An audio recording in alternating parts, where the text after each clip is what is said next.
This could totally be one of those went looking for copper, found gold stories, except in this case, the farmers in China were actually digging for bat droppings. Yikes! And ended up finding a piece of human skull instead of gold. Huh? Why would people be looking for dung? And more importantly, why is that skull so precious? Almost like gold. Let me break it down for you. First things first, the farmers were just looking for natural fertilizer.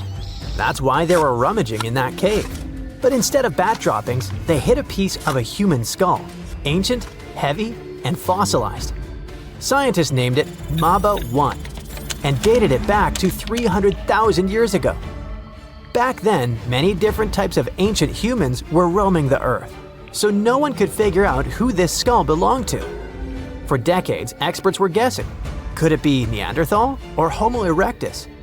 Or maybe a totally new species? The skull was just a fragment, no jaw, no body, making it a real puzzle.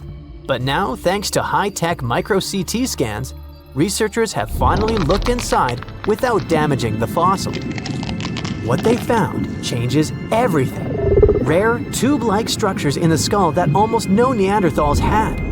Could this be evidence of a mysterious ancient human we never knew existed? The shape of the inside of the skull looked more like Homo erectus, a much older human species, but it didn't fully match with this one either. The skull's size and shape were more like modern humans and Neanderthals, and it had features that Homo erectus usually didn't have. For example, a shorter forehead area and a thicker bregma. That's the spot where two skull bones meet. Maba-1 also had a strange dent on the forehead, like a bruise frozen in time. This injury likely happened while the person was alive. Maybe they fell or had some condition like anemia, or even a tumor.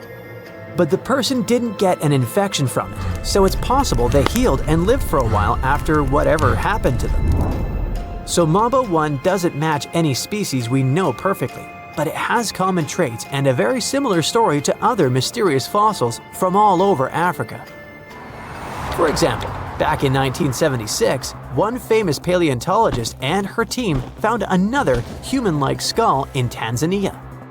The skull the scientists found had features that resemble those of Homo sapiens, or modern humans, even though it was incredibly old. Scientists believe it could be one of the earliest examples of our species ever discovered, a real treasure. That means this skull might help answer one of the biggest questions in science. When exactly Homo sapiens first appeared? The layer of Earth where the skull was found dates back to the late Pleistocene period. That's way before most textbooks used to say modern humans existed. Since its discovery, scientists have analyzed the LH-18 skull in every detail and compared it to other ancient fossils to figure out where it fits on the human family tree. They found no exact match for it, but they noticed it was related to other archaic Homo sapiens crania from Africa. On the other side of the African continent, in the rocky hills of Morocco, miners digging for barite found bones from some ancient humans and later some stone tools and even animal remains. At first, researchers thought these bones were from Neanderthals and only about 40,000 years old. But as they dug deeper, literally, into research, they saw the fossils were actually Homo sapiens and much older, maybe around 160,000 years old. But something didn't add up as the bones looked more primitive than other known Homo sapiens fossils. Thanks to new discoveries and better dating methods from the 21st century, scientists figured out that this Moroccan site might be even more important and older than anyone could imagine. The bones had old and new traits. The face, jaw, and teeth looked a lot more like modern humans, but the shape of the skull was longer and less rounded, kind of like older human species. So, this fossil could show what early Homo sapiens brains looked like before they evolved into the brains we have today. This group of people could represent the earliest stage of our species. They were almost like us, just not quite there yet. Some scientists don't agree and think that these fossils might not be true Homo sapiens, but rather close relatives, Probably Homo antecessor. That species could be a shared ancestor of both Neanderthals and humans. One thing is clear. Early Homo sapiens didn't just come from one place, but from all over Africa. And some of them, now it's even trickier to say who exactly created the tools and cultural objects during the Middle Stone Age. And then, there is another mysterious unidentified find. The skull from Zambia's Broken Hill ore mine. Miners found it, and some other bones, also by accident. Scientists nicknamed it Rhodesian Man. At first, they thought it was like a missing evolutionary link between Homo erectus and Homo sapiens. Now, thanks to new research tools, they found it's almost 299,000 years old, and its owner probably lived alongside the primitive species Homo naledi in southern Africa. All this fits in well with new research that says some parts of our DNA are way older than expected, even older than the time when our human ancestors split into different populations. For a while, some experts thought the best explanation was that early humans in Africa interbred with a mystery species, like how humans mixed with Neanderthals and Denisovans in Europe and Asia. But we've never found fossils or DNA from this supposed ghost species. So, instead of saying that unseen species passed us these ancient genes, scientists used advanced models to study how human DNA changes over time. And it's possible that the earliest Homo sapiens populations in Africa weren't one big happy family after all. Between 1 million and 100,000 years ago, Earth went through intense glacial cycles, freezing periods followed by warmer ones. These shifts forced human groups to spread out when land was good and then pushed them back together when conditions got rough. Advanced analysis of the genomes of living people from all over the world, Africa, Asia, Europe, and the Americas, showed that two separate human population groups reunited about 300,000 years ago. One of them, which had gone through a rough time and nearly vanished at one point, made up around 80% of the genes in modern humans. The other group added the remaining 20%, and that 20% may have made a huge difference, especially in areas like brain function and how our neurons work. Unlike Neanderthals, whose DNA make up only about 1 to 4% of the genome of non-Africans today, this ancient mixing event added 10 times that amount, and it's in everyone. Scientists still need to figure out who these mystery ancestors were. From fossil evidence, it looks like Homo erectus and Homo heidelbergensis, who lived in Africa and beyond during that time, might match these ancient populations. But researchers will need more clues, both genetic and fossilized, to be sure. Some of them think that the features of one group may come from an even older ancestor species, like Homo antecessor, whose fossils were found in Spain. Maybe the answer is hiding in the Khoisan people in southern Africa, who have more genetic diversity than all other humans combined. That's because they've had a long and isolated history, and their ancestors go way back to those ancient branches of early Homo sapiens. About 15% of their DNA comes from Europeans, and they also carry East African ancestry from about 2,000 years ago. Now, scientists think that descendants of both West and East Africans eventually left Africa and populated the rest of the world. Looks like these people were the product of multiple branches of Homo sapiens coming back together. It's clear from this research that we aren't a species with one clean origin. Perhaps it's time we stop talking about African ancestry as one thing. Africa is hugely diverse, and so are the roots of humanity. Around 150,000 years ago, the dragon men, with huge skulls, square eye sockets, and enormous teeth, used to roam the frosty forests of northern China. They didn't get their name after fire-breathing monsters, though, but after a river where construction workers accidentally found the first skull in 1933. The skull that came from the river mud was large and nearly complete, with an elongated cranium and a heavy brow bone. It must have looked so crazy that the worker who found it decided to hide it for years in an abandoned well. Before passing away in 2018, he told his grandchildren about his secret find and they rushed to the well. Scientists got their hands on the skull only in 2021. They noticed an odd mishmash of features.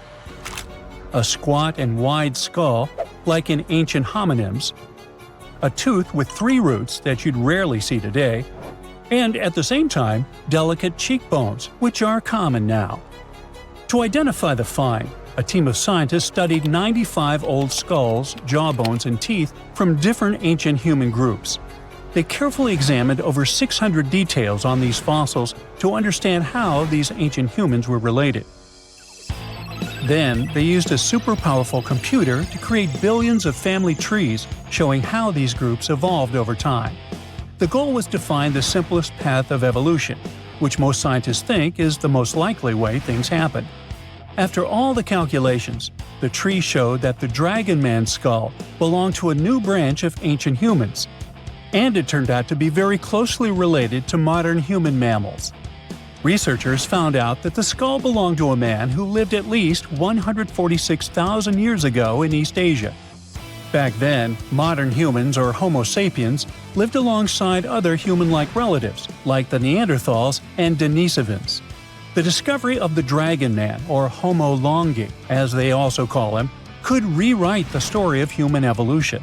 It might be closer to modern humans than even the Neanderthals. We just had no idea what his face looked like until now. A scientist from Brazil created a 3D digital model of Dragon Man's face based on his skull. Since some parts of the skull were missing, he used a complete skull from another ancient human, Homo erectus, to fill in the gaps. He then used special scans from modern humans and chimpanzees to figure out how the skin and muscles would fit on the skull. To make the model look more realistic and lifelike, the scientist also added hair and colors to bring Dragon Man to life.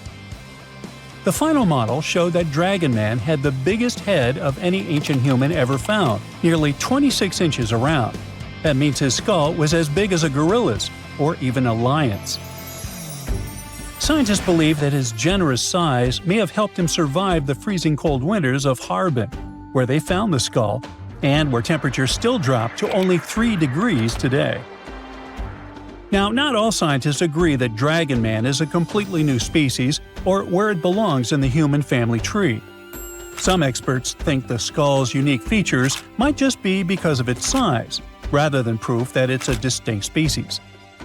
People from the same species can look different based on their age, gender, where they lived, and how old the fossil is. Some scientists compare it to another skull found in China, which is considered part of another already well-studied species. Then there's the mystery of the Denisovans, an ancient human group that lived in Asia for thousands of years but left very few fossils behind. The closest match to Dragon Man might be a broken jawbone found in Tibet in 2019. Some scientists believe that means Dragon Man could be a Denisovan, but others aren't so sure because the Harbin skull has no jaw to compare it to. Scientists first discovered Denisovans in 2008 when they found a small piece of a finger bone in Denisova Cave in the Altai Mountains. They learned that the bone had belonged to a little girl who was between 5 and 7 years old when she passed away around 40,000 years ago. The freezing weather in the cave had kept the bone in excellent condition. A couple of years later, another team of scientists managed to extract DNA from the find. They compared it to the DNA of modern humans and another ancient human species, Neanderthals. Her DNA was similar to both, but it was also different enough to show that she was part of an entirely new species of humans. No one had known about this group before. The scientists decided to name it Denisovans, after the cave where they found her tiny finger bone. Later, they discovered 3 more Denisovan fossils, including some teeth also inside the same cave. Researchers still aren't sure where the Denisovans came from, but one idea is that they were related to Homo erectus. These were the earliest humans who looked a lot like us, with long legs and shorter arms, making them great walkers. About 700,000 years ago, some of them left Africa and traveled all the way to Eurasia. They became the great-great-great-grandparents of both Denisovans and Neanderthals. Around 370,000 years ago, these two groups split up.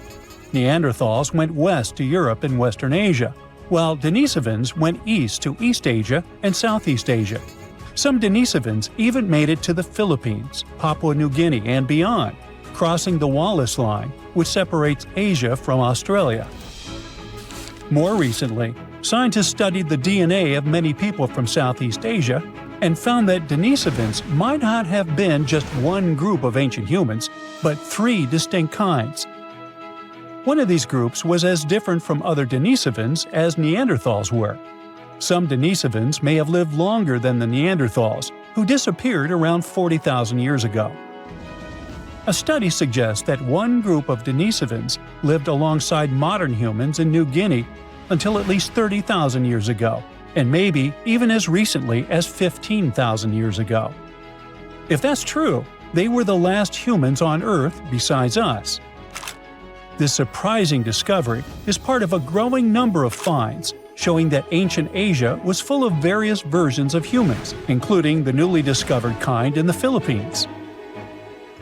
Scientists now realize that the islands of Southeast Asia were a hotspot for early humans. They believe learning more about early humans could help them better understand the genetic properties of people in Indonesia and neighboring regions, and even improve healthcare in the region.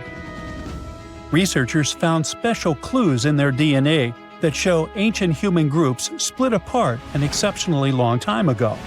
When Homo sapiens traveled from Africa, they formed families with other early humans and passed small pieces of those ancient relatives' DNA down through the generations. Scientists still don't know for sure why Denisovans and Neanderthals disappeared while Homo sapiens survived. One plausible reason is that Neanderthals and Denisovans lived in small, close-knit groups, which may have caused health problems over time. Our ancient ancestors lived in big groups with more genetic variety, which helped them stay healthier and adapt to changes.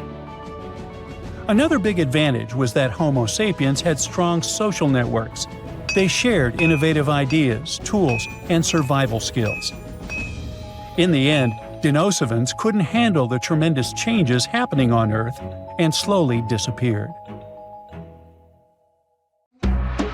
Throughout time, scientists have managed to uncover about 6,000 early human fossils, ranging from skulls to teeth. For some of these fossils, it was a breeze. Researchers could instantly identify them as belonging to, say, the Neanderthals. However, when it came to others, things got a bit trickier. Some fossils just didn't fit into any existing categories. So, what categories of prehistoric humans do we actually know about? Well, up until recently, we recognized 8 different species of early humans. One of these is Homo habilis, which means handyman. You'll recall that Homo is Latin for human. They resembled regular primates, but were pivotal in our evolution. They were the first to create stone tools, which significantly aided their daily activities, such as butchering. Next up, we have Homo rudolfensis. These guys were larger than Homo habilis and boasted bigger brains, but they were still quite distant from modern humans. For example, even though the neurological structure of their brains was becoming more complex, they were probably not capable of using any form of actual spoken language. Then came Homo erectus, the first to walk upright, followed by Homo antecessor, which is considered the last common ancestor of modern humans and Neanderthals, along with a host of other Homo species. Meanwhile, we're still piecing together the story of the enigmatic Denisovans. Our knowledge of Homo naledi is pretty limited too, since it was only discovered in 2013, and it is species number 8. Interestingly, Naledi means star in the Sotho language because they were found in a cave called Rising Star. Scientists were taken aback by them. Everything suggested they were around 2 million years old. But after closer examination and some tests, it turns out that the Naledi species is much younger, between 236 and 335,000 years old. Their hands were adapted to making tools, yet no tools have been found nearby. Long story short, they're a puzzling species, and there's still so much more to learn about them. So even though today we have only one human species on our planet, Homo sapiens, we continue to discover ancient species that are long gone. Now you might wonder why researchers study these extinct species. The truth is, they need this knowledge to piece together the intricate narrative of our prehistoric past. In 2024, a significant discovery emerged, the ninth human species, named Homo giluensis, which translates to large-headed.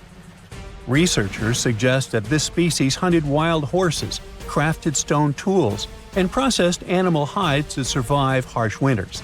A researcher from the University of Hawaii noted that the discovery of this potential new species came about while his team was developing a novel method for classifying fossil evidence. Interestingly, one potential representative of Homo giluensis isn't entirely new to science. The Denisovans, first identified in 2010 through DNA analysis of a finger bone found in Siberia, have yet to be classified as a distinct species. Some scientists propose that they may actually belong to this newly identified group. These big-headed individuals could help shed light on the long-standing mysteries surrounding these hominin fossils, which have puzzled researchers due to their mixed characteristics of Homo erectus and Homo sapiens.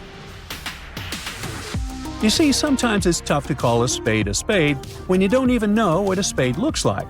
You get the idea? Many unsolved mysteries linger, simply because scientists haven't had this crucial big-headed piece of the puzzle. So theoretically, we modern humans could also be considered a bit of Homo giluensis. You don't believe me? Well, watch this. We need to consider two key facts for this equation. First, there are the Denisovans, a group we might refer to as Homo giluensis from a scientific perspective. Yeah, this is just a theory proposed by some researchers, but let's roll with it for now and pretend it's a fact. Second, it's important to know that the Denisovans interbred with the ancestors of modern-day Melanesians. These folks inhabit areas ranging from New Guinea to the Fiji Islands and carry between 4 and 6% Denisovan DNA. Now, you might not personally have those genes, unless you've been tested, of course, but the key takeaway here is that there are modern humans today who share genetic links with the Denisovans, or Homo giluensis, or big heads if you prefer. Now, that all sounds pretty plausible. Let's unpack step by step how it happened. Researchers have uncovered this type of ancient human, known as the Denisovans, based on skeletal remains found in Siberia. These ancient humans coexisted and interbred with modern humans, adding yet another layer to our understanding of human evolution. Named after the Siberian caves where their fossils were discovered, the Denisovans are believed to have roamed widely across Eurasia. Evidence indicates that the Denisovans lived alongside Neanderthals and interacted with early Homo sapiens, possibly around 50,000 years ago. A team of scientists successfully sequenced a complete genome from these ancient hominins using nuclear DNA extracted from a finger bone. This discovery reveals that at least 4 distinct human groups existed during the time when anatomically modern humans began migrating out of Africa. Alongside modern humans and Neanderthals, we now have to consider the Denisovans and another small human species from Indonesia, often referred to as the Hobbit, when discussing our evolutionary history. One intriguing question that arises is why Denisovan genes are predominantly found in modern Melanesians, yet absent from other Eurasian populations. Remember that 4 to 6%? One hypothesis suggests that interactions between the Denisovans and early modern humans were limited and brief, especially as humans migrated throughout Southeast Asia into Melanesia. Scientists speculate that only a small number of the Denisovans may have interbred with a larger group of modern humans. This could explain how the Denisovan genes made their way into the gene pool despite the likelihood of infrequent encounters. Anyway, the more scientists dig into our past, the more fascinating things they uncover about our ancestors. Take Neanderthals, for example. Did you know these guys were responsible for creating the very first piece of art ever? I had no idea. But a 2018 study of ancient cave art in Spain revealed what are now considered the oldest known artistic creations. We used to think Neanderthals lacked the cognitive skills needed for art, but it turns out they were actual art pioneers. Not only did they create art, but they also seem to have invented hashtags thousands of years before Chris Messina did it in 2007. Right, I'm kidding, but you'll soon get why I mention hashtags. The artworks found in several caves in Spain include simple hand stencils, a ladder-like drawing, and various other markings. Until recently, these prehistoric pieces were believed to have been made by early humans. But new testing methods suggest they're much older than we thought. Above all, the earliest recognized Neanderthal artwork, which looks like a hashtag, was discovered in Gibraltar back in 2014. To determine the age of these artworks, scientists employed advanced dating techniques using eHarmony and Match.com. Oops, wait a minute, wrong dating techniques. They actually used uranium and thorium radioisotopes instead of the traditional carbon dating. Once the necessary tests were completed, they confirmed the art was approximately 65,000 years old, 15,000 years older than the previously oldest known art from Indonesia. At that time, the only species around were Neanderthals, so it's safe to say they were behind these creations. Modern humans didn't arrive in Spain until about 20,000 years later. Hey, it was a long commute. That rules them out as the hashtag creators. The hand stencil was likely created intentionally, with the artist preparing the pigment and applying it over their hand. Plus, the caves also contain a collection of painted seashells that are an astonishing 115,000 years old. Some of these shells have been drilled, suggesting they might have been used as jewelry. Some specialists argue that the fact Neanderthals created art hints that they might have also had some form of spoken language. So maybe it's time we fully embrace Neanderthals as part of our lineage. They're humans too, just a different branch of our family tree. While these findings are intriguing, some experts remain skeptical about the new dating methods, claiming they're not entirely convinced. Hey, what do you think? Share your thoughts in the comments. Hey there, curious history buffs! Have you heard the legend of the ancient race of giants of Nevada? Yes, I'm talking about actual giants that allegedly lived thousands of years ago. Now I know what you're thinking. Giants, really? Well, archaeological finds add fuel to this debate too. And here's where it gets interesting. Lovelock Cave was indeed used as a burial site, and some of the remains found there are much larger than average human bones. The cave is by the Humboldt Sink in western Nevada. It was once part of an enormous lake, which eventually dried up, leaving a number of smaller ones, including the Humboldt Sink. The cave became the home of the Site-Ka tribe. According to the legend, these red-haired giants were so big that they had to be buried in the cave itself. Indeed, later on, archaeologists discovered 8 to 10 foot tall skeletons. This legend started to unfold when a mining engineer named John T. Reed talked to the locals in 1886. Once Reed saw the cave, he knew he was onto something. The news spread soon, but the cave was attracting another type of attention too. The deposits of a fertilizer known as guano were discovered inside the cave. So a mining company began excavating the precious resource in 1911 and soon shipped more than 250 tons of the fertilizer to San Francisco. Unfortunately, some of the human remains and artifacts were neglected and lost in the mining process. This led to an official excavation in 1912 and 1924. After the top layer of guano had been mined, strange objects started to surface. Around the area, the earliest evidence of human habitation dates back about 4,000 years. The Lovelock culture lasted for some 3,000 years, and they left us with 10,000 stunning artifacts. The pits in the cave were like a series of time capsules hidden at different depths. Archaeologists determined the age of each pit by its depth. It turns out that many different groups used the cave for storage over a really long time, and the things they stored there give us a really cool glimpse into their cultures. It's like a giant ancient storage unit full of hidden treasures. What have the researchers found besides the giant bones, you might ask? Some other bodies were mummified using a method similar to the one applied by ancient Egyptians. These remains also had something in common with the bodies discovered as far south as Lake Titicaca. Both mummies had some red hair, yet there are scientists who believe this reddish hue is the result of the interaction with the environment in which the bodies stayed. So, while the story of the red-haired giants may be a wild and intriguing tale, not everyone is convinced.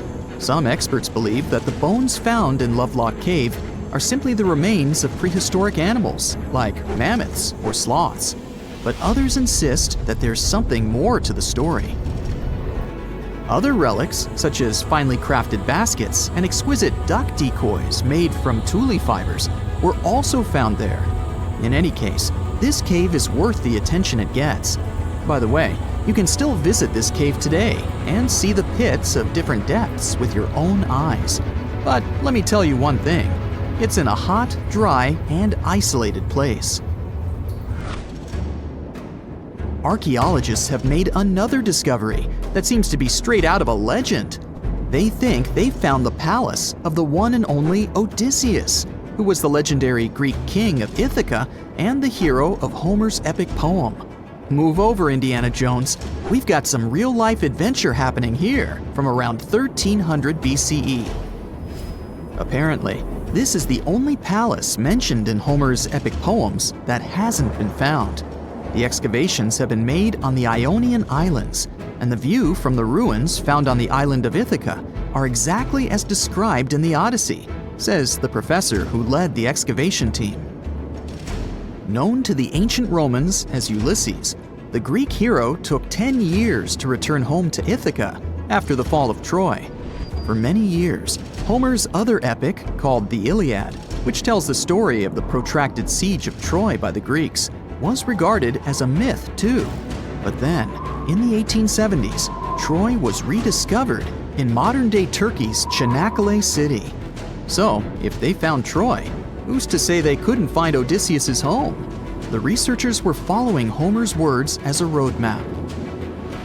The excavation site has a building complex with 2 levels.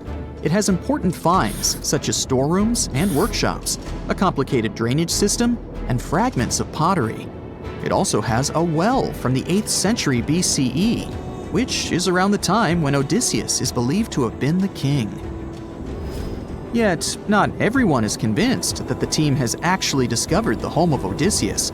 A British researcher named Robert Biddlestone insists that Homer's description of ancient Ithaca isn't very similar to the island that now has its name, and that Odysseus's kingdom was actually on the Isle of Cephalonia. However, Italian archaeologist Adriano La Regina might have a more realistic approach to this debate. He says that whether this find has a connection to Ulysses or not, what's more important is the discovery of this royal palace.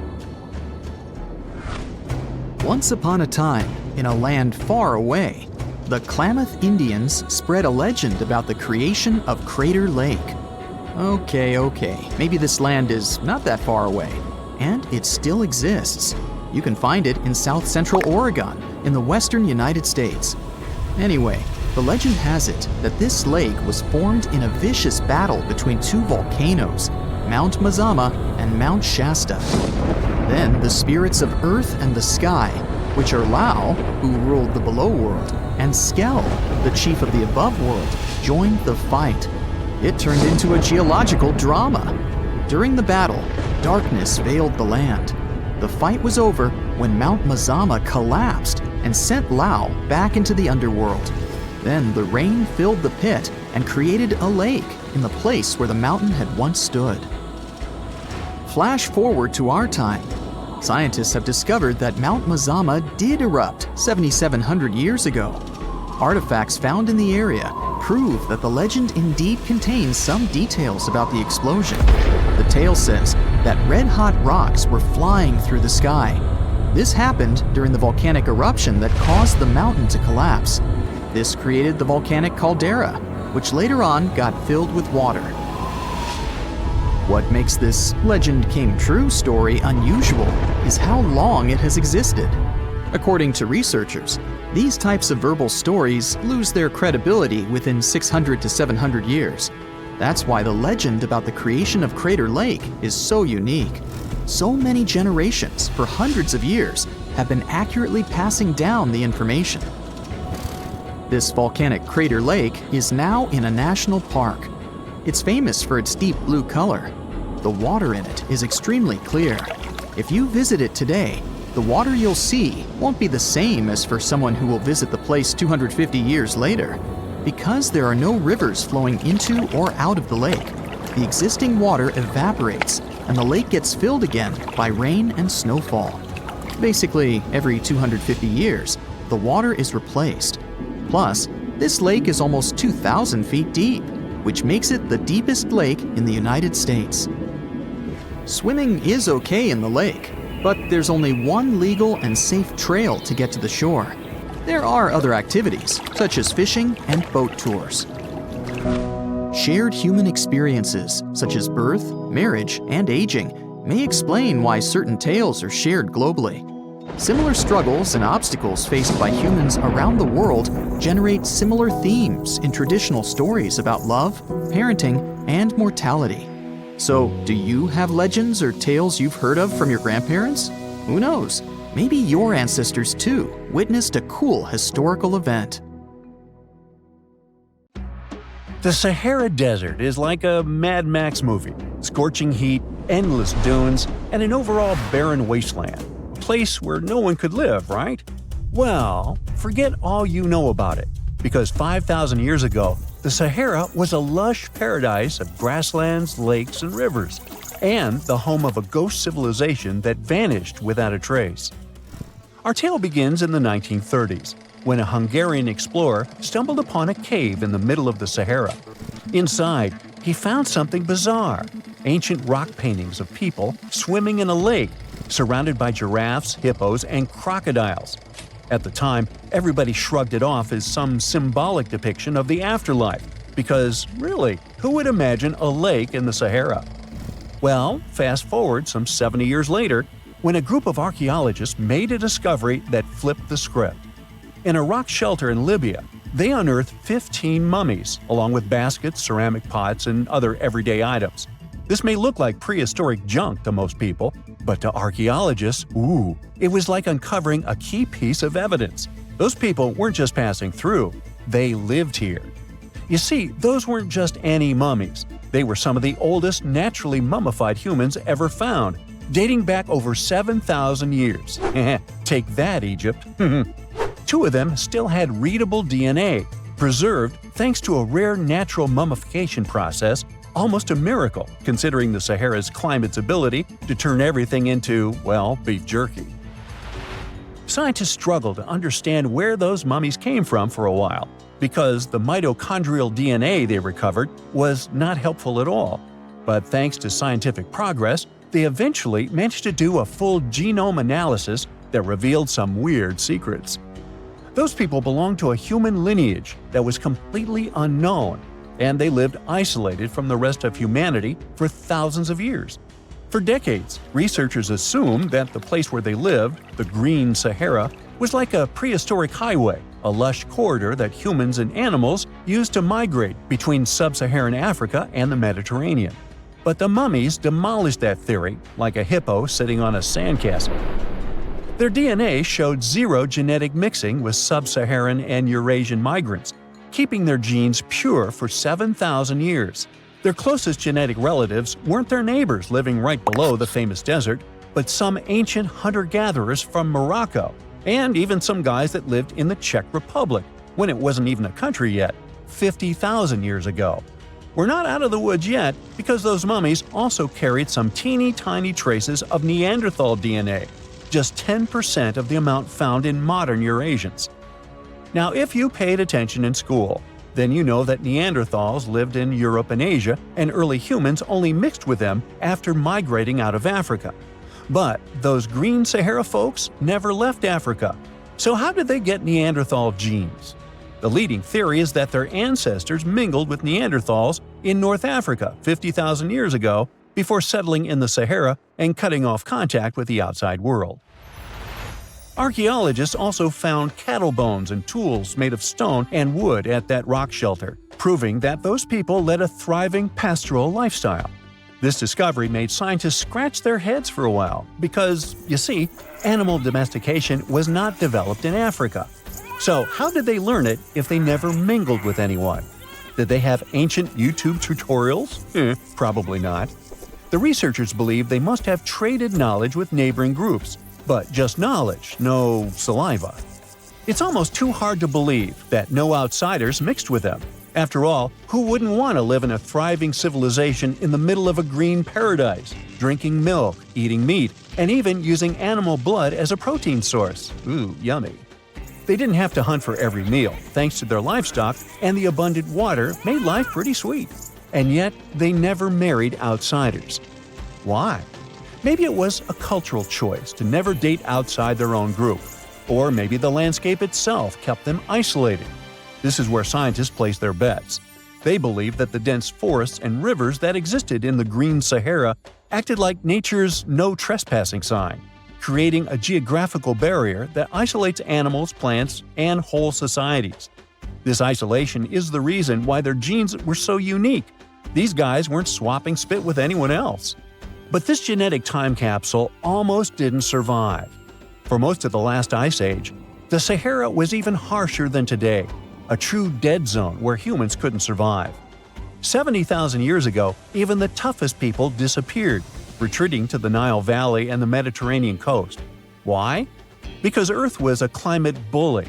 Massive glaciers stole all the moisture, weakening monsoons until rain clouds barely reached North Africa. Then came the knockout punches. Armadas of icebergs flooded the North Atlantic, triggering devastating droughts each time. This was the Sahara's ultimate keep-out era. Now, you're probably wondering how in the world the Sahara turned green after all this, and then went back to being a desert again. Well, it all started 15,000 years ago, I wasn't around then, when Earth was shaking off the last ice age. Our planet's axis was a bit wobbly, and because of that, the northern hemisphere got closer to the sun, getting extra sunlight and heat. This eternal summer turned North Africa into a giant moisture magnet, pulling water from the Atlantic and making it all rain down on the Sahara. The result of this ridiculous amount of rain was a lush savanna, complete with lakes the size of small countries. But the African humid period was not just a one-time miracle. The truth is, this eternal on and off switch between green and desert happened to the Sahara more than 230 times since the desert was born. During one of these events, the Sahara even expanded, getting bigger than it is today. So when the Green Sahara showed up, you can bet it brought the ultimate ecosystem glow-up. This wasn't just a light dusting of grass. We're talking full makeover. The transformation was so complete, it even reshaped animal populations. Cheetahs suddenly struggled with the new prey dynamics, while rodents like the multi-mammate mouse thrive in the suddenly abundant grasslands. But don't pack your prehistoric swim trunks just yet. This paradise had teeth. The Sahara was an ecological maze of crocodile-infested rivers, malaria-carrying mosquitoes, and big cats lurking in the tall grass. Crossing it would have been like playing a real-life game of Hungry Hungry Hippos. This is probably why more groups didn't settle permanently. The Sahara's climate cycled between wet and dry every 20,000 years, hardly a stable zip code. For most ancient people, it was smarter to treat the Green Sahara like an all-you-can-eat buffet, grab resources and leave before the desert returned. Still, this Green Sahara period lasted for 10,000 years, giving our mystery shepherds plenty of time to thrive. But around 5,000 years ago, Earth's axis shifted again, the rains moved away, and the Sahara dried up faster than a puddle in July. As the desert returned, the shepherds from the Green Sahara had no choice but to pack up their livestock and leave. Some researchers believe they migrated toward the Nile, laying the groundwork for ancient Egypt, so I guess their legacy lives on. Besides, their pure lineage may be extinct by now, but some faint genes of the mummies can still be found in the people that live in North Africa today. But the introvert mummies were not the only ones using the Green Sahara as an Airbnb. They actually had neighbors just around the corner, in a lakeside village in Niger to be exact. Those people thrived for 5,000 years and left behind the oldest Sahara Desert cemetery, including a man buried in a turtle shell, a grinning Halloween man with filed teeth, and a heartbreaking family embrace frozen in time, victims of the very waters that sustained them.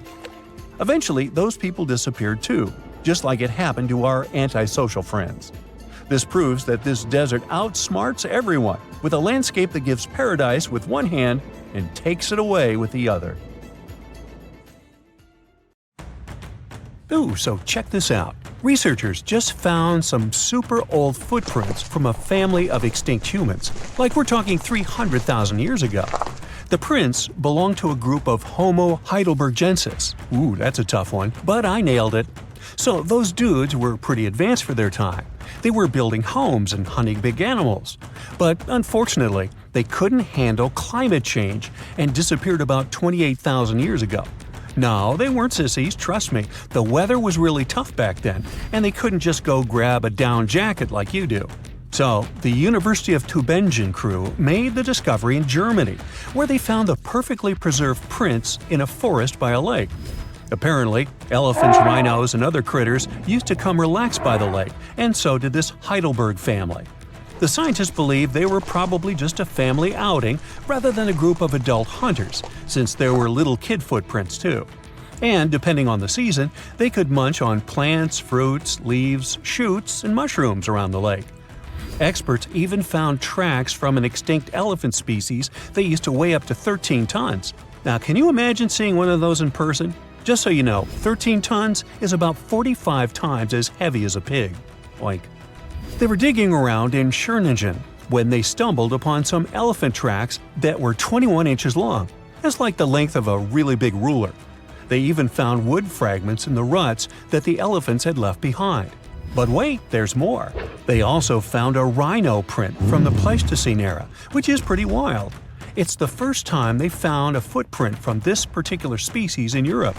Who knew rhinos had such big feet? Except those whom the rhino stepped on. Meanwhile, over in New Mexico, some British and American archaeologists found some ancient human footprints that date back 23,000 years. They used radiocarbon dating to figure out when these footprints were made, and it turns out they were stomped into the mud during the last glacial maximum. That's when ice sheets covered much of North America and sea levels were lower than they are now. Now, we've always thought that humans first made their way to North America between 13,000 and 16,000 years ago. But these footprints suggest that our ancestors were wandering around way earlier than that. Some people even think that humans might have been hanging out in North America as far back as 33,000 years ago, although not everyone is convinced. Alrighty, if there were footprints, there must have also been some shoes too, am I right? Well, researchers may not have found signature Gucci loafers, even though they've been around since 1953, but they did find a cave in Armenia full of ancient artifacts from the Copper Age. And guess what? Those artifacts included a seriously well-preserved shoe that's now the oldest footwear ever found. That footwear was made from a single piece of cowhide leather, which is pretty rare today, despite all the fancy schmancy technological upgrades we've got today. Talk about premium quality. Currently, the coolest modern-day designer shoes are trying to copy this hole-cut technique.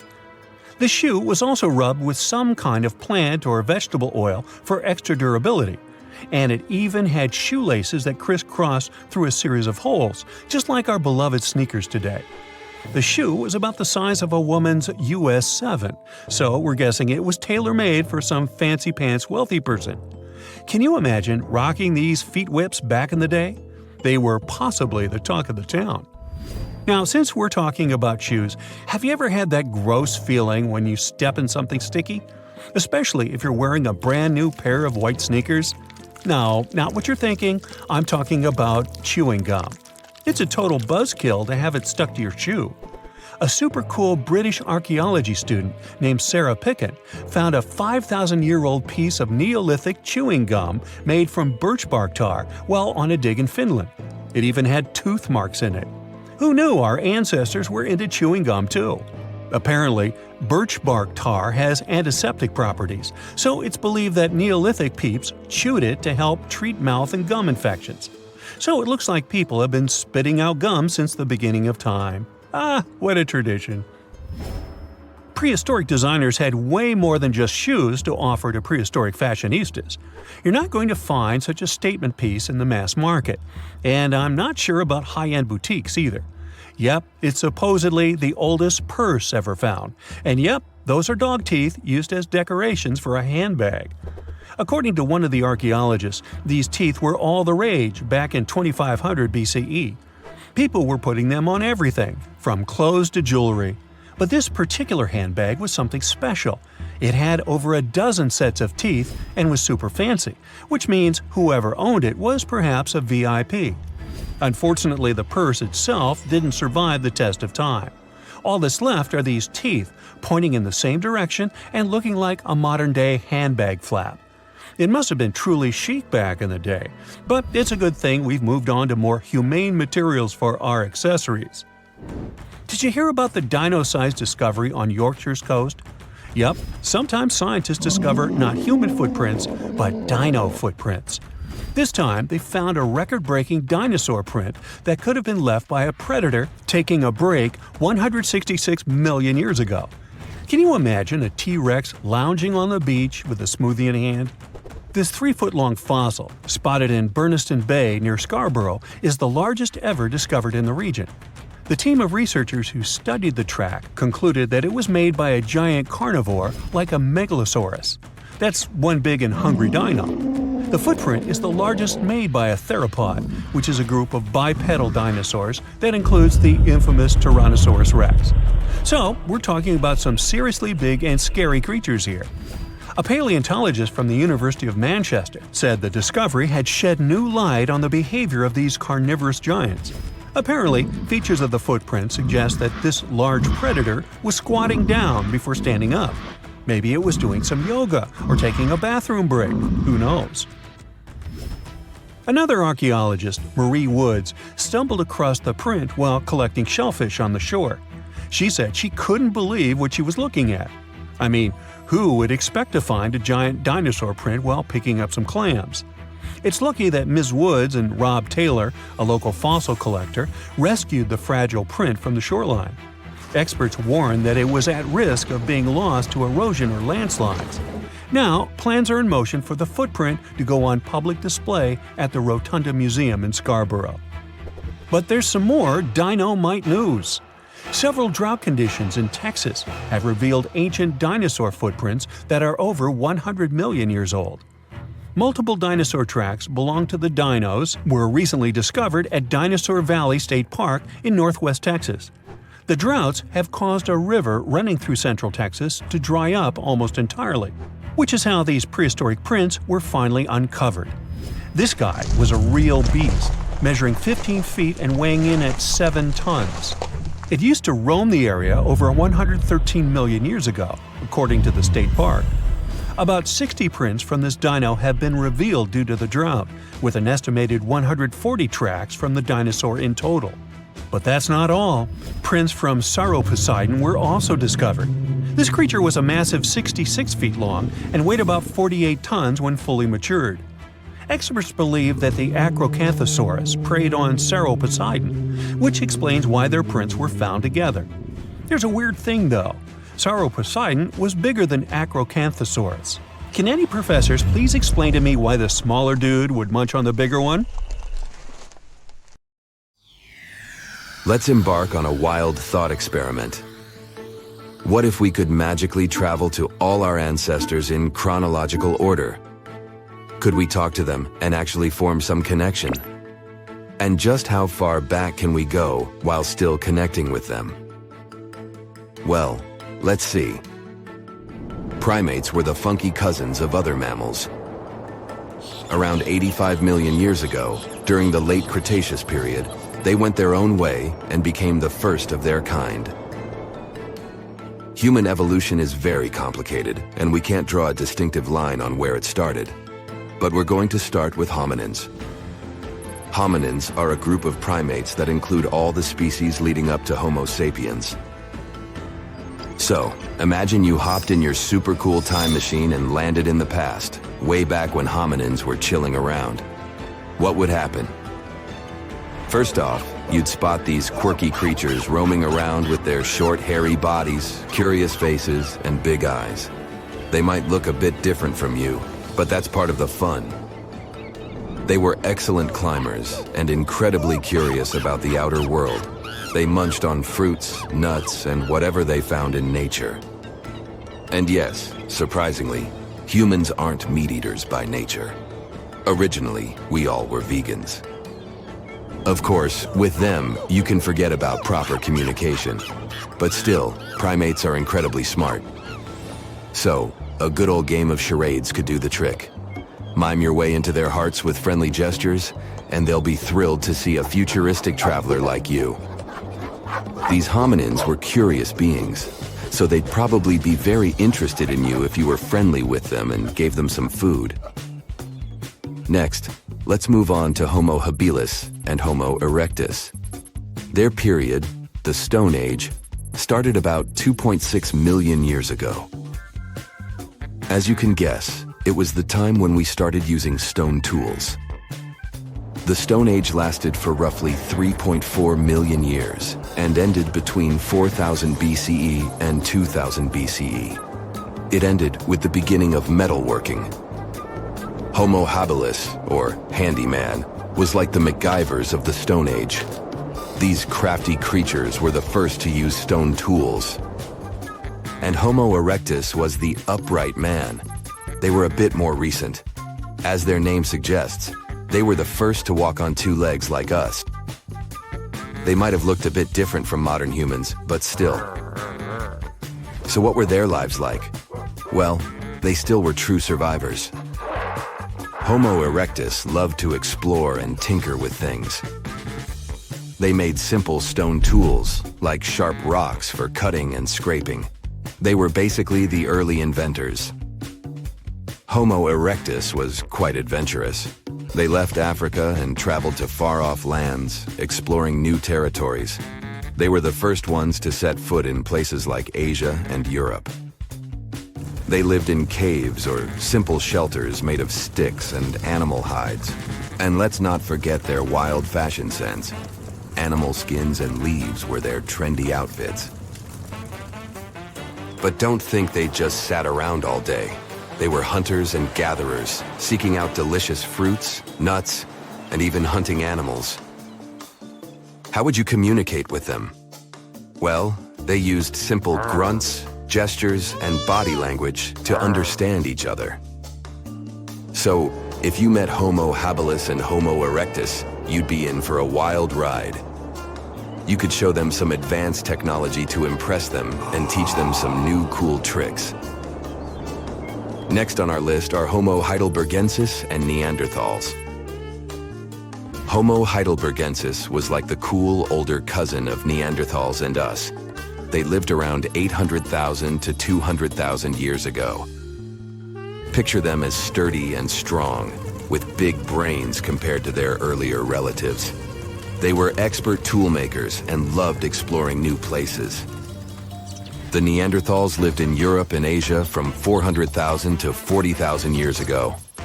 Neanderthals were super smart, and they had awesome adaptations to cold weather. With their thick, strong bodies and big noses, they could handle chilly winters like champs. Both Homo heidelbergensis and Neanderthals were skilled hunters and gatherers. They'd chase after mammoths and other big game with sharp spears they crafted themselves. But it wasn't all rough and tough. They knew how to have fun too. Neanderthals made art and showed their emotions and connections with each other.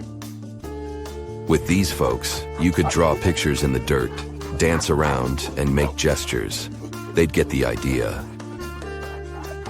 And finally, we meet Homo sapiens. Picture this. You're waking up in a cave with your family, trying to keep warm by a flickering fire. The cave is pretty cozy, isn't it? But nope, no permanent homes here. You're part of a nomadic tribe, moving wherever the food is best. Hey, but at least you've got some nifty tools to survive. Grab your awesome handmade spear, crafted by watching others or maybe invented by your genius self. Time to go hunting mammoths. And if mammoths aren't cooperating, just gather nuts, berries, and bird eggs. Stone Age humans were real foodies. They made flour from oats and spiced things up with wild onions and mustard seeds. There were artists too. Using minerals and bones, they created stunning images and even flutes for some musical entertainment around the campfire. You still can only talk in body language and facial expressions. But Homo sapiens were smarter than their ancestors. So you could even teach them basic gestures and their meaning, like hands up for mammoth and stuff. Maybe try doing a funky dance or a happy jig. That would get their attention for sure. But this wouldn't be the only way to communicate. Stone Age peeps loved drawing and making flutes, so you could totally join in on the creative fun. Show off your artistic skills with a drawing or two, or maybe even play some tunes. Don't worry, they would be impressed by your skills, even if you aren't that far away from them. But tools are definitely the way to their hearts. If you brought some handy gadgets or cool inventions from our time, they'd be super impressed. Just create some simple tool from the future that can make their lives easier, and they'll love you instantly. So, while you might not be having deep philosophical debates with the Stone Age crew, you can still share some good times. Learning is the way to go. Besides, even though life was shorter back then, averaging around 30 years, it's still enough time to find a partner and have kids. Though, the dating pool might be a bit limited. So let's leave that topic for another time. Just hold on to that axe at night because, well, sometimes our ancestors would eat each other and like to do some head-dumping battles. Yikes. Let's finish our journey with the Bronze Age, just for fun. This cool era lasted from around 3300 to around 1200 BCE. And guess what? They were all about that strong metal called bronze. It's the time when people got creative and started using bronze to make all sorts of cool things. Bronze is a combo of copper and tin, making it harder and more durable than anything else at the time. Awesome civilizations started popping up all over the place. They either made their own bronze by smelting copper and mixing it with tin, or traded for it with other places. So, as you step into this ancient era, you'll be amazed by the sight of bustling Bronze Age cities with majestic bronze gates, amazing markets, and grand temples dedicated to powerful gods. During the Bronze Age, we finally developed languages and writing. Mesopotamia and Egypt were leading the way with their fancy cuneiform and hieroglyphs, the earliest writing systems ever. They were basically the kings of calligraphy. Remember, the language might be a bit different. You'd be hearing unfamiliar words. But with these humans, you can at least use drawings, art, and many other things to communicate. Anyway, this is what meeting our ancestors would be like. What a wild journey through time. So, remember to cherish our past and appreciate the wonders of our modern world. Stay tuned. Parietal eye, or third eye. One of the features we lost almost 250 million years ago. If you take a closer look at animals like frogs or lizards, there's a random dot somewhere between their eyes. It's not just a random dot, but an actual organ. Scientists claim it's some kind of sensor that detects daylight. Not just that, it produces melatonin, a special hormone that regulates our biological cycles, such as body temperature, reproduction, and sleep. They noticed this eye gradually became smaller over time, which means evolution realized it's a feature animals don't actually need. Maybe it happened because cells in our normal eyes became efficient enough, so we didn't need one more eye to sense or when we should sleep. Also, more and more animals were becoming warm-blooded with time, which means they were able to regulate their body temperature better. We have part of the organ even today, but in the form of the pineal gland in our brains, still in charge for melatonin. Either way, bye-bye, third eye. There's a gene called GULA. With it, our ancestors could produce their own vitamin C. Not in a way they could set up a stand and sell it, but enough for the body to use it. Around 60 million years ago, the gene kinda stopped working. Not randomly. Our ancestors probably started getting enough of the vitamin C with the fruit they ate. Some of our very, very distant primate cousins that took a whole new direction in a family tree, such as lemurs, can still produce their own vitamin C. At some point, evolution decided they needed it, while we didn't. It's not just us. Our side of the primate family tree also doesn't need it anymore. Monkeys, apes, tarsiers, bye-bye gulab too. We have lemons and oranges now. Our body would lose lots of energy if it had to deal with all those traits our ancestors used to have. So it kind of deactivates those we don't need anymore. Let's say electroreception. It's the ability many amphibians and fish have. For example, the electric eel uses this feature to detect prey when water is murky, communicate, or as a navigation system. Humans and our land cousins lost this feature because electric current can't flow through the air that easily. Then, there's this thing called Jacobson's organ. It's found inside the nose and has a purpose to sense pheromones and odors. A snake flicks its tongue. Cats and horses make those weird faces. They all use Jacobson's organ. We also have it, but it doesn't quite seem to work. It doesn't send or receive signals from our brain, and scientists think we lost the ability to use it over 20 million years ago. As human habits and the way of life changed over time, we needed bigger brains. Scientists have skull remains of our ancestors from different periods, so they've realized our brain got way bigger over the last 3 million years. We needed to think of ways to deal with climate changes, big predators chasing us, finding some new, nice food. Yup, the brain grew for a reason. Food had a huge impact on our evolution. For instance, animals that only eat meat lost their sweet taste receptors because, well, they gave up on dessert, so didn't need those kinds of genes. Humans are omnivores, so we've always had a well-rounded set of receptors that could recognize tastes pretty good. These taste receptors came in handy because they could tell our ancestors which foods were good for them and which ones were toxic. Some bitter taste receptors stopped working through time, since humans have changed their eating habits. For instance, we learned to use fire for cooking, so many plants were less toxic for our bodies. We became sophisticated when it came to preparing food, and also learned how to share information we discovered by communicating and using language, like in cookbooks. We didn't need all the taste receptors anymore, so our body decided to shut them down and leave those that would come in handy in the future of our species. Whew! Luckily, we didn't lose our sense for nice chocolate. Our jaws have also changed. Our ancestral relatives had way bigger jaws, but since we started eating softer and cooked foods as well as using our brains more, the structure of our head needed some changes.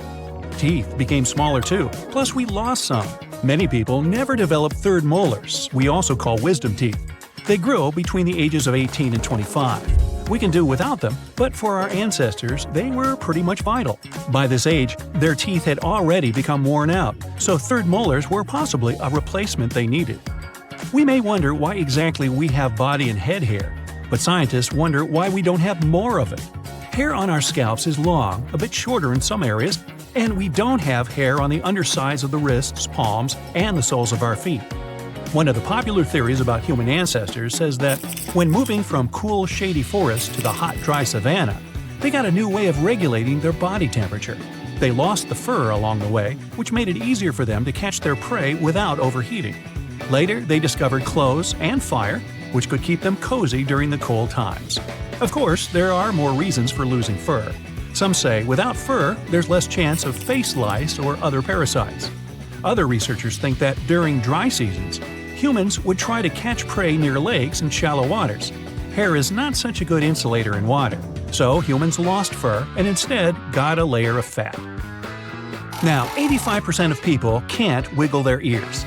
There's a muscle that surrounds our outer ear, and scientists believe it used to allow our primate ancestors to move their ears in whichever direction they wanted. That helped them determine where the sound was coming from. After they started living in groups, they didn't have to completely rely on themselves, so they lost that feature. Apes can use their feet as well as they can use their hands, thanks to the plantaris muscle in their feet. With that muscle, animals can grip and do anything they want with objects they're holding. We also have this muscle, but it's underdeveloped and rather useless. 9% of humans are even born without it now. Hiccups are also one of the evolutionary leftovers humans may have gotten from their water-dwelling ancestors. Fish push water through gills, while amphibians gulp air. That's something mammals don't have wired into their brains, so this reflex can cause spasms of our diaphragm, which, in the end, leads to hiccups. When we're angry, our lips may twitch. That's also a feature that used to be important for our species. When they wanted to scare away predators or potential danger, they would bare their teeth, the same as bears, wolves, and chimps do. Lip twitching is the first step towards it. Many people want to climb to a higher position or sense the urge to lift their feet when feeling anxious or scared. Evolutionary biologists believe it's because so many early land mammals used to climb trees when they felt a threat coming. Goosebumps are something that we do have, but compared to old times, they're useless now. When hairy creatures felt cold, a reflex would contract those small muscles that make the base of hair follicles. That way, the coat was standing up and trapping more air, so they felt warm. Today, it's just a reminder you need a jacket and that nice feeling you get when hearing your favorite song on the radio. All living creatures can trace their ancestry to a single bacterium from billions of years ago. DNA is that special thing that holds all the information our cells need to know. We all start as one cell that then grows into trillions of them until our body is formed. DNA completely controls our growth, eye color, height, and so many other traits. It's not just humans. Even snakes have hip bones that say they used to have 4 legs, just like their dear cousins, lizards. Dolphins and whales have some kind of small bones in their bodies that show they used to have hind legs. Yup, fossil remains say these marine mammals were once 4-legged and walked on land. To be precise, about 50 million years ago. Evolution doesn't actually track a straight line from species to species. It's more like a huge tree with plenty of branches, where some lead to new ones, a trait there, a trait then, some in, some out, and bam, some completely new species are there. For example, birds. Who would have thought they evolved from dinosaurs? They even lost their teeth along the way. And yeah, both seem to be coming from reptiles. Oh, and those nuts over there, that's part of my family tree. You run through the night forest for more than an hour. You're even faster than a cheetah. You're not tired or cold. You hear a mouse rustling in the roots of a tree and catch all the smells of the forest. With night vision, you see a bird in the night sky. You can go for months without food or water. Gills allow you to swim underwater freely. This is how evolution made humans in a parallel world. Here, they're ideal organisms prepared for anything they might meet in the wild. In our world, things are more complicated. We evolved, but didn't always get stronger. Humans only survived because they adapted and changed the world around them. A human only has 32 teeth. When they fall out, they no longer grow. But evolution doesn't stop. Our food has become softer and more nutritious. You don't need to chew it for a long time. New diet reduced the jaw and enlarged the brain. As a result, there's no room left for the 4 teeth that are closest to the joint. We call them wisdom teeth. In the future, we'll only have 28 teeth. And even today, 35% of people don't have the wisdom teeth. Homo sapiens is the only mammal to have a chin. This is the protrusion along the lower edge of the jawbone. Even our relatives, gorillas and chimpanzees, have their jaws slanted inward. Anthropologists think that the chin is a result of reduction of human face. Perhaps in the past, the chin supported our powerful jaw and enhanced our strength. Over millions of years, the face has shrunk, but the chin has remained. Put your hand on a flat surface, connect your ring finger and thumb, bend your wrist, and you'll see the palmaris longus. 15% of people don't have this muscle already. It doesn't affect the grip strength and has lost its meaning today. Millions of years ago, it allowed our ancestors to deftly climb trees.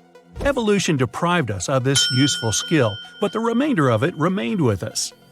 Dogs, horses, monkeys, and many other animals can move their ears. This allows them to hear better and communicate with each other.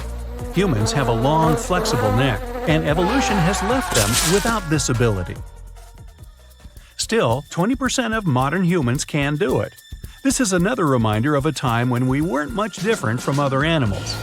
10% of people have a Darwin's tubercle in their ear. In the past, we had pointy ears looking like the modern macaw's ones, and this little bump is the proof. When an emperor penguin hatches eggs, it doesn't eat for 115 days. Scorpions can stay hungry for a whole year. Evolution hasn't given humans a camel-like hump of fat or the ability to hibernate like a bear. Every morning, our ancestors woke up and fought for their survival. We need a lot of energy for this, so we have to eat every day. This isn't very convenient. especially when your food isn't sold in a supermarket but runs away from you through the forest or field. In the human brain, at any given moment, 100 billion neurons work.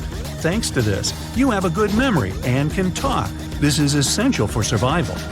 A big brain has a flaw. For neurons to work, it needs a lot of fuel. It makes up just 2.5% of body weight, but consumes 20% of its energy.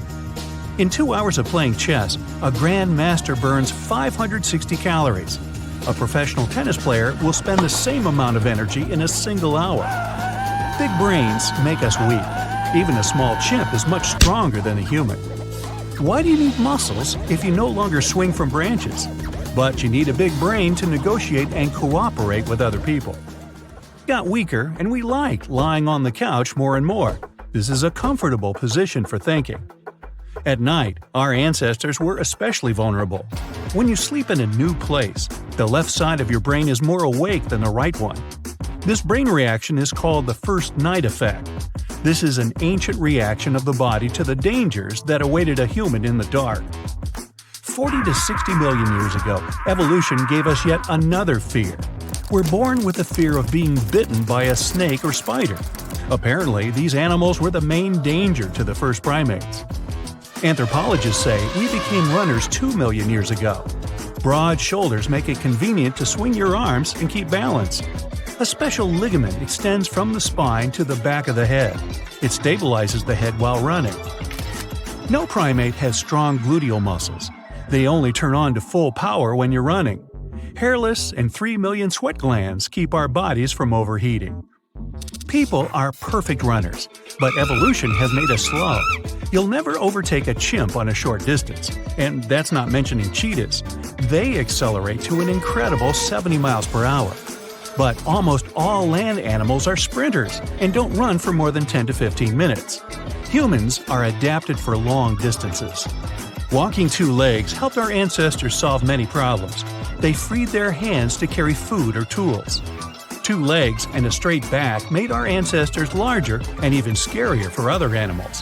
When you stand on 2 legs, you'll quickly see a saber-toothed tiger, which is waiting for you in the tall grass of the plains or the African savanna. Your body weight is distributed over only 2 limbs, and this has consequences. You can calmly walk down the street, stumble, and get injured over that. Consider this our payment for upright walking. So why do we need toes? Certainly not to hit them on the furniture.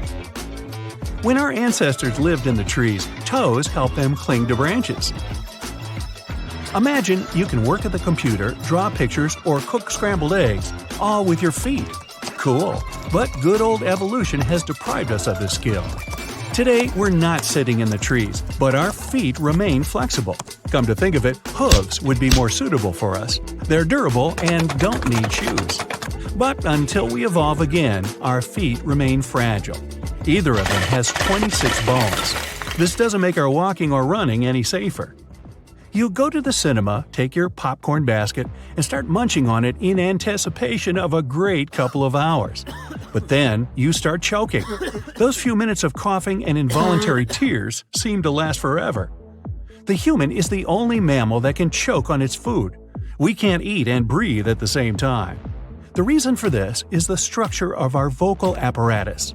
Your larynx is down below, thanks to which you can talk, but not while eating. Goosebumps, horripilation, gooseflesh, these are the names of the reflex that makes your skin not smooth but bumpy. This happens when you're cold or scared. Greetings from the Stone Age. Our ancestors were covered in thick hair. When they got scared, the hair follicles rose. This made them large and menacing for other animals. This natural reaction warmed the body as the air grew colder. The body of modern people no longer has long and thick hair. But if that movie is really scary, or you forgot your jacket in the evening, goosebumps still appear. Bears, hedgehogs, bats, some turtles, fish, and insects. All these creatures have one thing in common: they hibernate. Scientists claim that our ancestors were also on this list.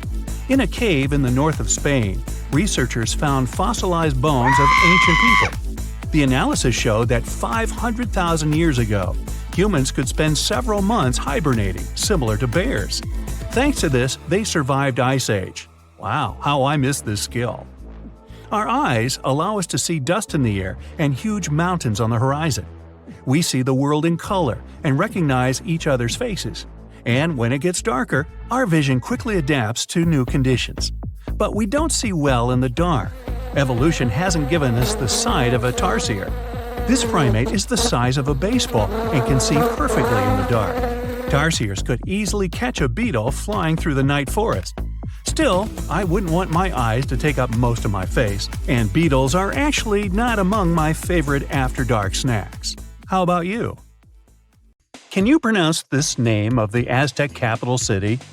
Yes, it's quite difficult to say in English and above my pay grade. Okay, it's Tenochtitlan.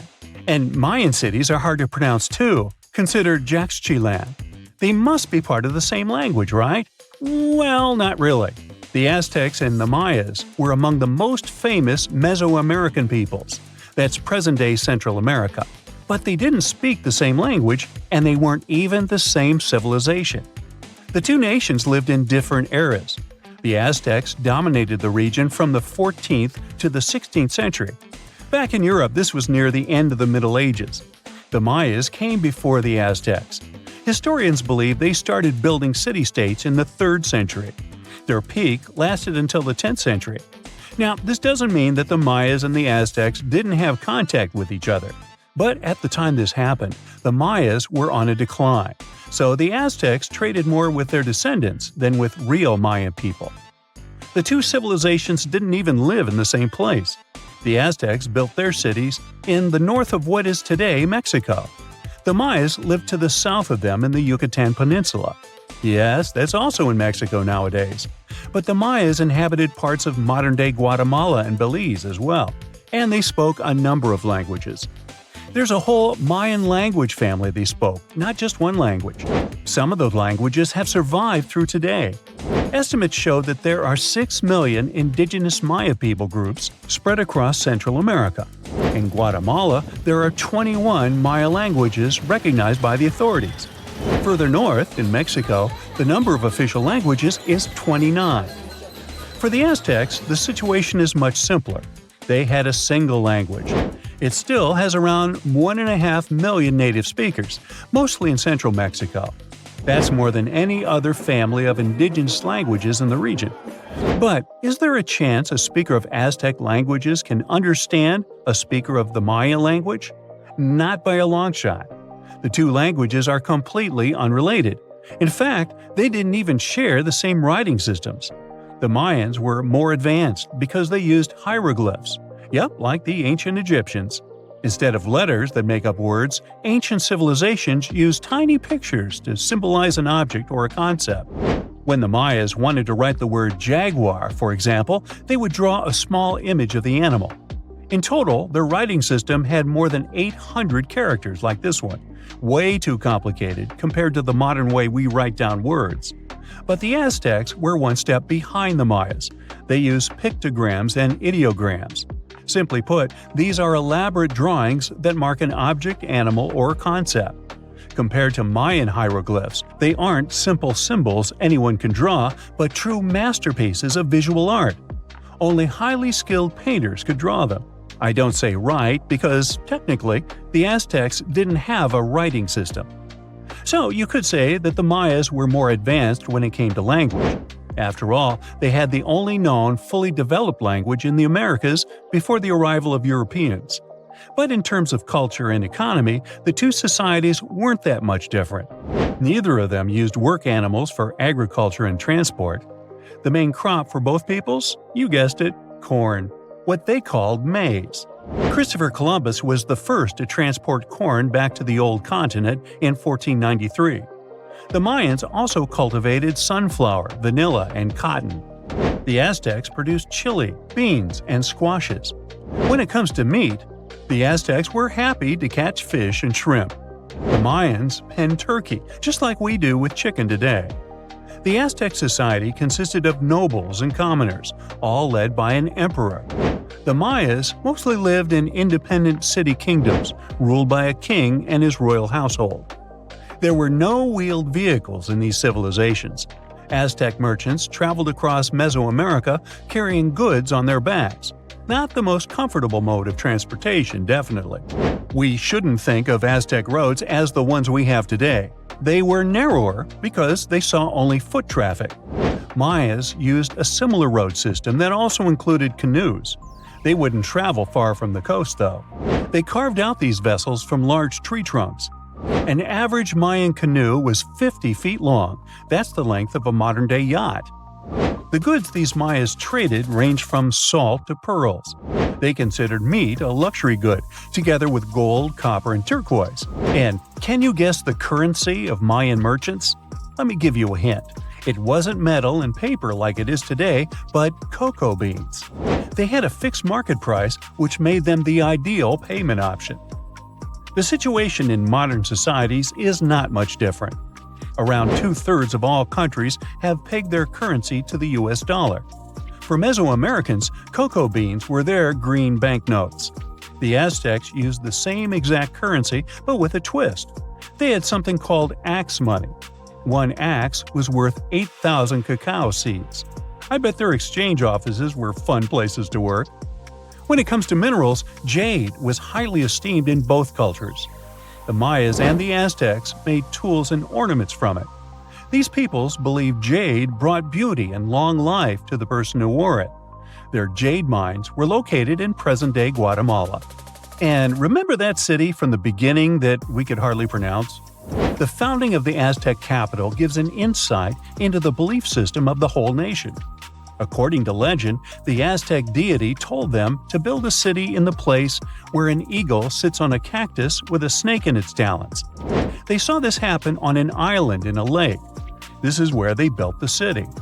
If you want to find it on the map of Central America today, look for Mexico City.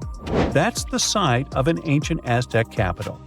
It even got its name from the ancient nation, because Mexica was an alternate name for the Aztecs. They constructed the city on small artificial islands. It was slightly bigger than the surface area of London Heathrow Airport. The Mayas didn't have a capital city as we know it today. Their civilization spanned across 40 cities. These settlements had a population of 5 to 50,000 inhabitants. Today, these sites could be classified in terms of size as small American towns. But the total number of Mayan cities is not final. Archaeologists keep discovering new ones deep in the jungle of the Yucatan Peninsula. Quite recently, researchers unearthed a new site in the southeast of Mexico. They found a number of stone columns and named the city after the Mayan word for it. Back in the day, the city was part of the central Maya lowlands. Today, this region is covered with thick jungle. The Maya abandoned their settlements in this area around the 8th and the 9th century. Historians still cannot agree on why this happened. Some claim overpopulation was the main issue. Others argue the trade routes collapsed, so Mayan cities couldn't flourish anymore. Whatever the case, northern Mayan cities lived on. The descendants of these peoples were there when the Europeans stumbled upon them several centuries later. The Aztecs were also present in today's Mexico at this time, but contact with a foreign culture didn't bring them much good. There was an outbreak of smallpox that sealed the Aztecs' fate. This doesn't mean that this American nation left the world stage forever, though. Every time we say words like avocado, chili, guacamole, chocolate, and coyote, we are actually reviving the Aztec language. These words are present in pretty much every language on the planet. Mayan words also entered modern English. Linguists argue that the word shark actually comes from a Mayan language. This is the word these ancient Mesoamerican people used for fish. Both ancient civilizations left behind pyramids, and they look very similar in style. The only hint that can help you differentiate between them is that there are way more Mayan ruins that still exist today. Finally, regarding maize, or corn as we call it, there's a story among the Maya descendants that their process of harvesting corn back then was called amazing. Get it? Maize, corn? Okay, I made that up. You're not surprised, are you?